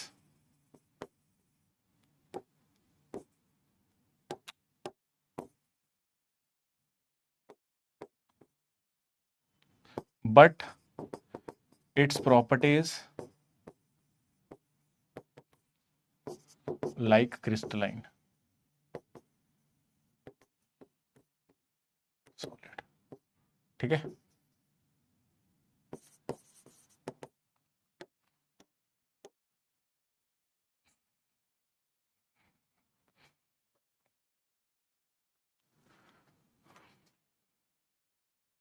तो ध्यान से सुनना मेरी बात। मैंने तीन प्रकार के सॉलिड लिखे हैं, क्रिस्टलाइन सॉलिड, अमरफस सॉलिड्स और प्री क्रिस्टलाइन सॉलिड्स। सर ठीक है, तीनों टाइप लिख दिए। इसमें आपने ये बात बोली कि भाई क्रिस्टलाइन अरेंज्ड होते हैं, अमरफस अरेंज्ड सिस्टमैटिकली नहीं होते हैं, और इसमें दोनों के बीच मिक्स्ड प्रॉपर्टीज होती हैं।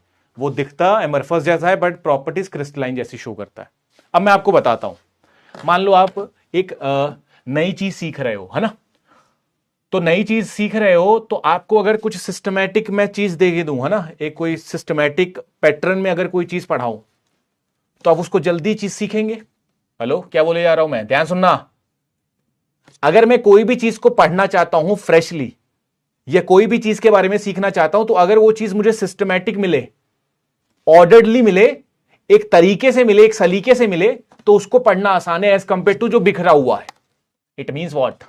अगर मैं तुझे कहूं क्रिस्टलाइन सॉलिड और एमरफस सॉलिड, इसमें बता आसान कौन सा है पढ़ना, जल्दी बता। तो तू कहेगा सर क्रिस्टलाइन में ना एक सिस्टमैटिक पैटर्न फॉलो हो रहा है, एक हाईली ऑर्डर्ड मैनर से वो जुड़े हुए हैं। इट मींस कि अगर मैं उसमें एक छोटी सी चीज, फॉर एग्जांपल मैं अभी एग्जांपल देता हूं, मान ले ये एक हाईली ऑर्डर्ड पैटर्न है, ये एक हाईली ऑर्डर्ड पैटर्न है। हेलो, इट मींस मान ले अगर मैं इस बॉक्स की प्रॉपर्टी पढ़ लूं, सर इसकी भी प्रॉपर्टी यही होगी, इसकी भी, क्योंकि ये रिपीट हो रहा है, एक बॉक्स रिपीट हो रहे हैं, इसी को आगे चल के मैं यूनिट सेल कहूंगा, तो ये रिपीट हो रहे हैं, तो मुझे इतना ही पढ़ना पड़ेगा, क्योंकि इसके बाद ये सारा का सारा सेम ही रहेगा। हां जी, it mean sir to understand the arrangement in the solids we need to study a highly ordered manner, या यूं कह ले हाईली ऑर्डर्ड अरेंज्ड एटम्स, और वो किस में होंगे? क्रिस्टलाइन सॉलिड्स में। तो यही एक रीजन होता है कि अपन क्रिस्टलाइन सॉलिड्स को इस्तेमाल करते हैं। इसी का दूसरा रीजन ये है, एग्जांपल्स लिखवा दूंगा भाई मैं नेक्स्ट क्लास में ना, इसकी स्लाइड लेके आ जाऊंगा, आप वहां से नोट कर लेना उसको। ठीक है, सुंदरम दुबे जी, मैं इसको एक पिक्चर में ले आऊंगा, आप उसको उतार लेना। ठीक है, उसमें सारे एग्जांपल्स लिखे होंगे, सब कुछ लिखा होगा। ठीक है, चलो फिलहाल के लिए आप यहां पे बात समझो कि सर अगर एटम्स हैं हाईली अरेंज्ड हैं तो उसको पढ़ना इजी है। तो इट मींस कि सर अपन क्रिस्टलाइंस को पढ़ेंगे as compare to that of pre crystalline और अमरफस। और इसी में इसका दूसरा रीजन ये है पढ़ने का कि इसमें जो जनरली सॉलिड्स होते हैं वो क्रिस्टलाइन फॉर्म में ही रहते हैं। बहुत रेयरेस्ट होता है कि वो अमरफस में होते हैं, ऐसा बिल्कुल नहीं है कि नहीं होते हैं अमरफस सॉलिड्स भी, इनको भी पढ़ा जाता है। बट क्योंकि जनरली अपने पास ज्यादातर जो सॉलिड्स होते हैं वो क्रिस्टलाइन होते हैं, तो इसीलिए अपन क्रिस्टलाइन सॉलिड्स को ज्यादा पढ़ते हैं। ठीक है, ये ध्यान रखना। अब अगली बात ध्यान सुनना। अगर मैं तुम्हें कहूं कि मुझे क्रिस्टलाइन सॉलिड पढ़ना है, तो क्रिस्टलाइन सॉलिड पढ़ने का मतलब इसी का अरेंजमेंट जानना होगा। अबे जिसको पढ़ूंगा उसी का अरेंजमेंट जानूंगा, और अरेंजमेंट जानने के लिए मुझे एटम्स को या उसके सॉलिड्स को देखना पड़ेगा, उसका एक्सरे करना पड़ेगा ऑब्वियसली ना भाई। मेरी कौन सी हड्डी टूटी है उसके लिए तो मुझे देखना पड़ेगा ना, ऊपर से तू नहीं बता सकता। एक्सरे करेगा ना भाई कि हाँ सर आपका ये है जो भी है वॉट एवर इज, ठीक है। इट मींस कि सर कोई भी सॉलिड अगर मेरे पास है वो क्रिस्टलाइन सॉलिड है, उसकी अरेंजमेंट को मुझे समझना है, तो उसकी अरेंजमेंट को समझने के लिए मुझे उसमें XRD का इस्तेमाल करना पड़ेगा। इसीलिए मैंने सिलेबस में ये बात लिखी हुई है, देख ले identification of structure of solid by using XRD। पता नहीं भाई तुझे समझ आ रहा है कि नहीं आ रहा है, बट यहां पे मैं एक चीज जो बताने जा रहा हूं कि सर अगर क्रिस्टलाइन सॉलिड है उसका अरेंजमेंट पढ़ना है, तो उसके अरेंजमेंट को पढ़ने के लिए वी यूज XRD पैटर्न। अब मान ले मुझे किसी को पढ़ना ही नहीं है, हेलो, मुझे एमरफस पढ़ना ही नहीं है, एमरफस अपन पढ़ना ही नहीं है, क्योंकि जो XRD है ना, एक चीज ध्यान रखना, आगे चल के अपन पढ़ेंगे। XRD मतलब ये जो रे गिरती है ना, एक स्पेसिफिक एंगल होना चाहिए और वो फिक्स्ड पैटर्न पे रहने चाहिए, तभी XRD पैटर्न मिलता है हमें। क्या बोला मैंने? अगर मैं आपको XRD पैटर्न से कहता हूं स्ट्रक्चर डिफाइन करो, तो वो उसी का स्ट्रक्चर बताता है जिसमें फिक्स्ड एंगल होते हैं। और फिक्स्ड एंगल किसमें भाई? अगर मान ले ये मार्कर ऐसे है, ऐसे है, ऐसे है, तो कंसिस्टेंटली अगर ऐसे होगा तभी एंगल सेम रहेगा ना। इसका एंगल तभी सेम रहेगा, नहीं तो एंगल बदलते जाएगा अगर ये अरेंजमेंट बदल जाए। इट मींस ओवरऑल मैं आपसे ये कहना चाह रहा हूं कि ये याद रखना कि amorphous cannot be studied by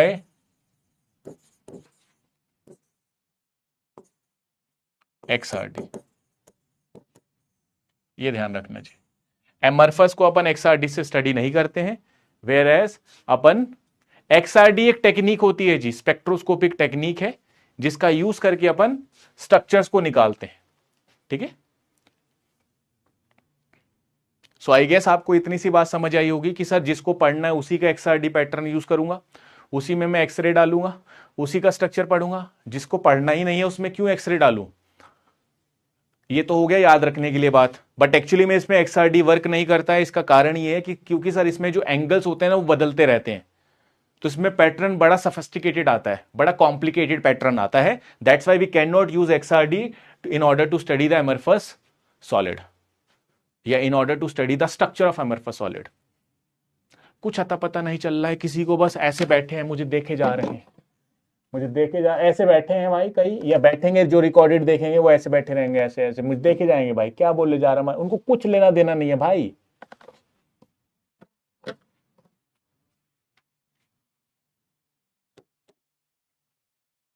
ठीक है, ये ध्यान रखना।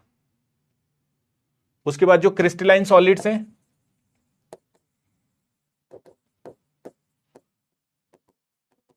जो अपन को पढ़ने हैं, इसको फर्दर अपन 4 कैटेगरीज में डिवाइड करते हैं।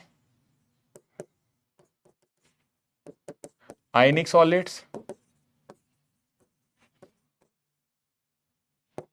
कोवलेंट सॉलिड्स,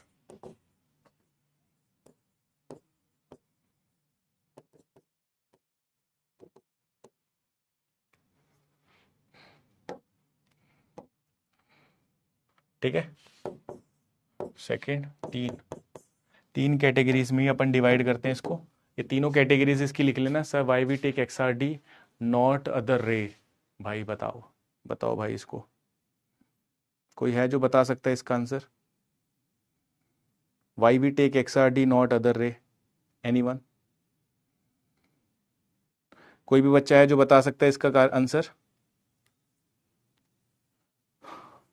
तो इसका आंसर बच्चे ये है,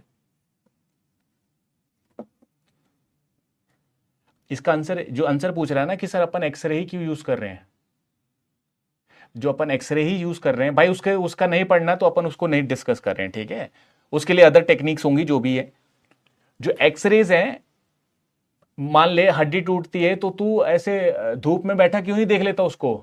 हेलो, जब हड्डी टूटती है तो उसको धूप में बैठा हुआ क्यों नहीं दिखता कि भाई कहां से टूटी है, कितनी टूटी? एक्सरे डालना पड़ता है ना भाई, इसीलिए हर एक स्पेसिफिक फ्रीक्वेंसी का रेडिएशन डालना पड़ता है, तभी मुझे उसका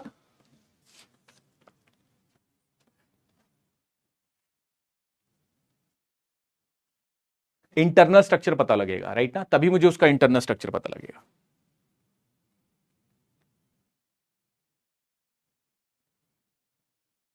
एक बार मैं सवाल लिख देता हूं वो नेट वाला, ठीक है?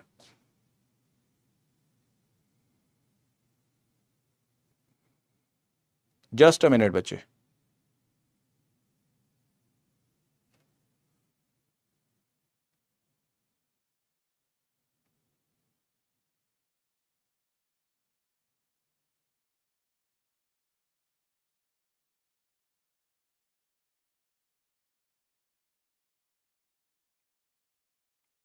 ठीक है, इसमें लिख लेना एक चौथा चौथा भी होता है, मॉलिक्यूलर सॉलिड्स, ठीक है,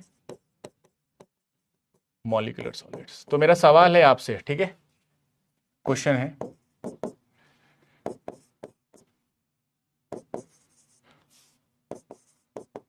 CSIR नेट 2014 में पूछा गया है,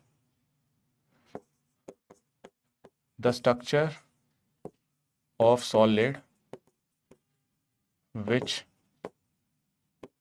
can not be determined by XRD pattern. Option है ionic solid, metallic solid, covalent solid,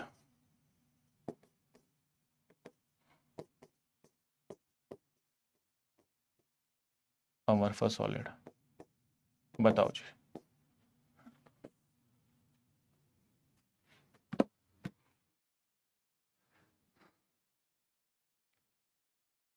बताओ जी। हाँ, बिकॉज ऑफ रेंज नहीं, बिकॉज ऑफ फ्रीक्वेंसी, है ना, उसकी जो पर्टिकुलर फ्रीक्वेंसी होती है उसमें इतनी एनर्जी होती है कि वो आर पार जा सके, ठीक है।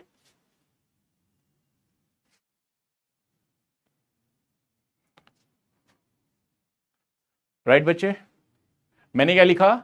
The structure of the solid which can not be determined by XRD। Hello, अरे भाई अभी जो मैंने बातें बताई ना, इसलिए इसमें कुछ नहीं है भाई, है दो प्रकार तीन प्रकार के सॉलिड्स होते हैं, क्रिस्टलाइन, एमरफस और प्री क्रिस्टलाइन। क्रिस्टलाइन क्या है सर? जिसमें हाईली ऑर्डर्ड होगा, हाईली ऑर्डर्ड होगा तो इसको पढ़ना आसान है इसलिए पढ़ूंगा इसको। एमरफस क्या है सर? हाईली ऑर्डर्ड नहीं है तो इसको नहीं पढ़ूंगा। अगेन सर, क्योंकि इसी को पढ़ूंगा तो इसी को पढ़ने के लिए XRD पैटर्न का इस्तेमाल करूंगा। क्यों? क्योंकि सर XRD पैटर्न में अपन यूज करेंगे n lambda equal to 2D sine theta. कैसे यूज करेंगे अभी देखेंगे अपन जब हम पढ़ेंगे ब्रैग्स लॉ। तो इसमें जो थीटा है ना, थीटा बहुत इंपॉर्टेंट है। क्यों? क्योंकि सर थीटा एक स्पेसिफिक एंगल पे ही होने चाहिए प्लेन, पर एमरफस में तो भैया कहीं से भी हो जाएंगे, कहीं से भी भाई, कहीं से भी हो जाएगा। तो इसलिए ऐसे वाले सिस्टम्स को पढ़ना XRD से बेकार है, क्योंकि बड़ा कॉम्प्लेक्स अपन को स्पेक्ट्रा मिलता है। अब अगेन क्योंकि क्रिस्टलाइन XRD से पढ़ सकता हूं, तो क्रिस्टलाइन कितने प्रकार के? 4 प्रकार के, आयनिक, कोवलेंट, मेटेलिक, मॉलिक्यूलर। तो मैंने ऑप्शन में यही लिख दिए। ये सारे के सारे क्या है? क्रिस्टलाइन सॉलिड्स हैं। ये सारे के सारे क्या है जी? क्रिस्टलाइन। तो इसको पढ़ सकते हैं। जिसको नहीं पढ़ सकते वो ये वाला है, तो option number 4 is the right one, D is the correct one. I guess सारे बच्चों को क्लियर होगा जी, ठीक है। चलो जी आगे चलते हैं।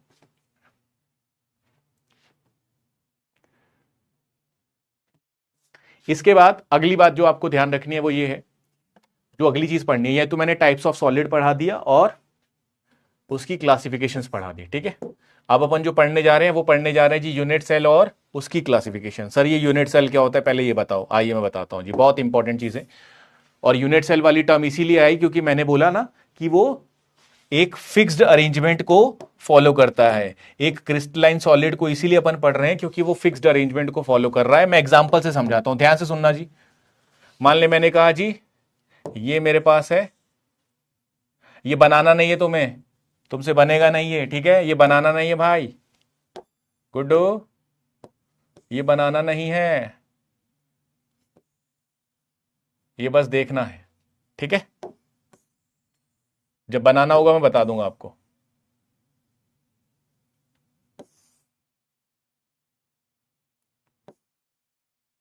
लो जी। तो इस प्रकार के कुछ अरेंजमेंट्स अपन ने देखे। ये जो मैंने बनाया अभी, इसमें देखो आपको एक सिस्टमैटिक पैटर्न दिख रहा होगा कि सर एक बॉल के नीचे ये बॉल वाली लगी हुई है, ठीक है। So that is what highly ordered pattern, ठीक है।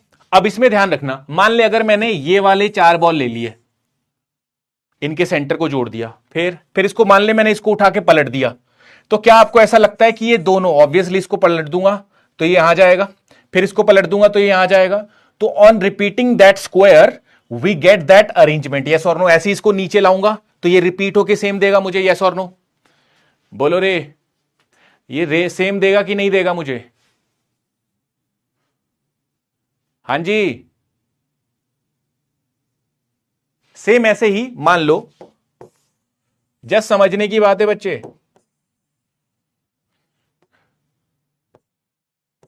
मान ले मैंने अगर इस वाले को कंसीडर किया,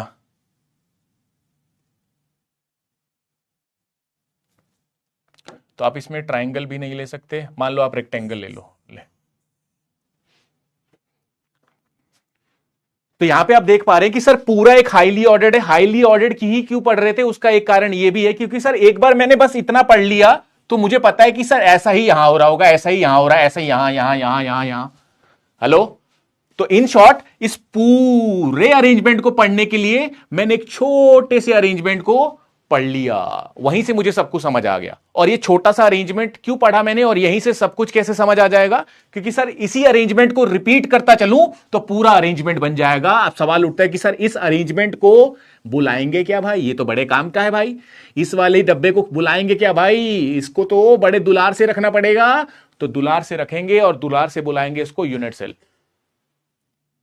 इसको बोलेंगे यूनिट सेल। अब अंग्रेजी में इसका डेफिनेशन बोलता हूं, the smallest part of the crystal which on regular arrangement give the complete structure of the crystal, ठीक है।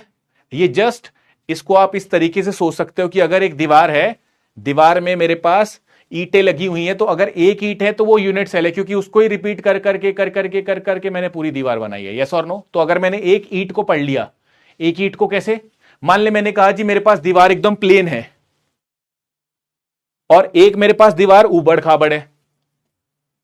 समझ रहे हो आप मेरी बात? एक तो प्लेन है, तो प्लेन कैसे हुई होगी, क्योंकि सर आपने जो ईंट जोड़ी होगी ना, वो अगर प्लेन जोड़ी है, अरे भाई तूने पत्थरों वाली दीवार भी तो देखी होगी, पत्थर वाली जो नुकीली होती है, तो वो कैसे बनी होगी सर, पत्थरों को लगा लगा के। वेर एज अगर मैं एक प्लेन टाइल लगा दूं, टाइल को जोड़ जोड़ के बनाऊं, तो सर बिल्कुल सपाट बनेगी। तो यस, जो भी पूरा सॉलिड होगा, जो भी पूरा क्रिस्टल होगा, जो भी पूरा का पूरा स्ट्रक्चर होगा, वो उस यूनिट सेल की शेप पे डिपेंड करता है, उस यूनिट सेल के पूरे अरेंजमेंट पे डिपेंड करता है। तो वो यूनिट सेल अपने लिए बहुत इंपॉर्टेंट है, यस और नो।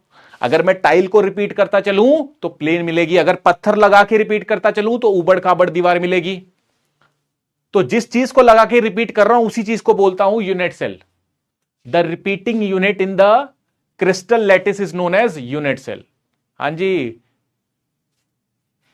अब यूनिट सेल ये भी हो सकता है, बिल्कुल सर, ये भी हो सकता है, this is square, this is rectangle, ये भी हो सकता है भाई। देखना, इसको रिपीट कर सेम मिलेगा, इसको रिपीट कर सेम मिलेगा, so this is also the unit cell, right ना। तो किसी भी क्रिस्टल लैटिस के कंप्लीट स्ट्रक्चर को देखने के लिए यूनिट सेल को रिपीट करना पड़ेगा। दूसरा पॉइंट है कि यूनिट सेल बहुत प्रकार के हो सकते हैं एक सेम क्रिस्टल में। इसी क्रिस्टल, मैंने इसी को कॉपी किया यहां, और इसी में मैंने स्क्वायर भी दिखाया, इसी में मैंने रेक्टेंगल भी दिखा दिया। तो यहां से अपन ये बात, ये सारी बातें लिखेंगे, चिंता मत करो, ये सारी बातें लिखनी है अपन को, है ना, बस पहले समझ रहे हैं अपन, ठीक है। तो एक ही क्रिस्टल लैटिस में, एक ही क्रिस्टल में एक से ज्यादा यूनिट सेल भी हो सकते हैं। तो आइए बिना किसी देरी के मैं ये सारी बातें आपके सामने लिख देता हूं। यूनिट सेल क्या होता है,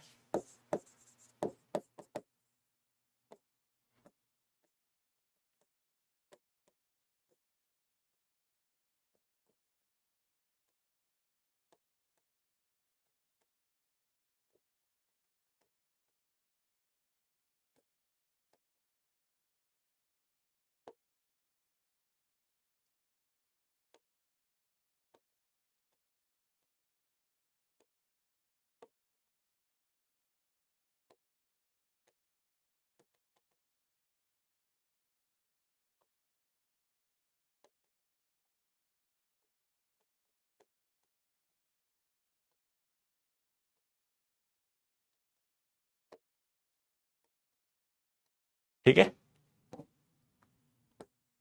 तो ये बातें ध्यान रखना, ठीक है। That is known as unit cell. अब यूनिट सेल बहुत प्रकार के हो सकते हैं जी, ठीक है।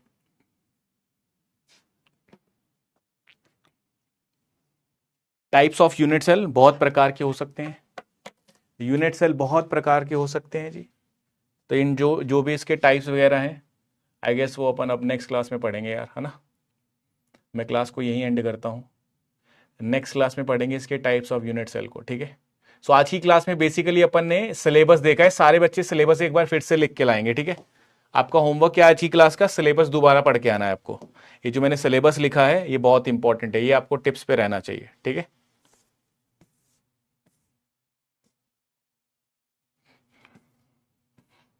बाकी अपन नेक्स्ट क्लास में पढ़ेंगे, ठीक है। आज के लिए इतना ही बस काफी है।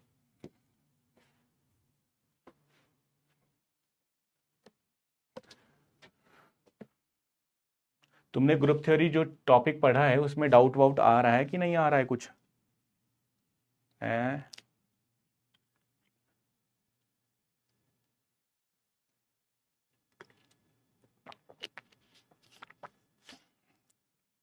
मौज लो भाई, मौज लो, छुट्टी। तुम्हें खुशी नहीं होती कि मास्टर ने जल्दी छोड़ दिया, ओ छुट्टी, ओ छुट्टी हो गई, छुट्टी हो गई है। खुश तो हो गए तुम आज, खुश तो बहुत हो गए तुम आज।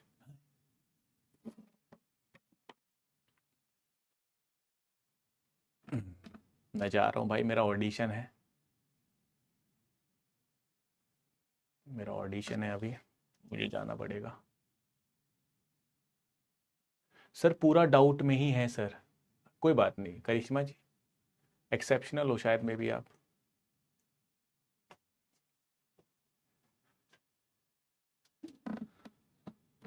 कोई बात नहीं करिश्मा, पूछ लेना भाई जब भी हो।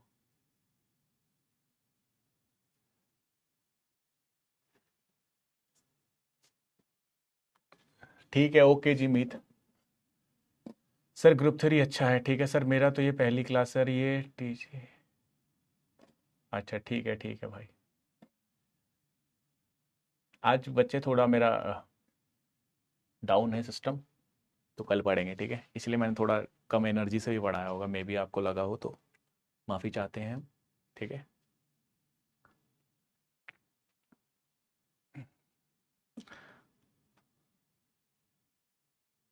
ओके जी, बेस्ट ऑफ लक फॉर, पढ़ लो पढ़ लो पढ़ लो, पढ़ लो, जाओ जाओ।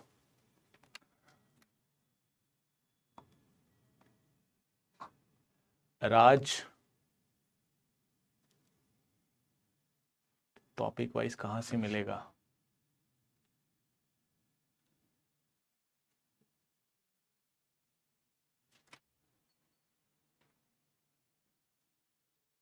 यहाँ से करना है भाई, टेलीग्राम पे मैं ऐड हूँ, आप देख सकते हो क्या मुझे? आप एक बार टेक्स्ट कर देना मुझे, ठीक है जी। जो भी आप ग्रुप केमिस्ट्री डिस्कशन ग्रुप में हो ना आप, ठीक है बच्चे, बाकी कल पढ़ेंगे, बाय बाय।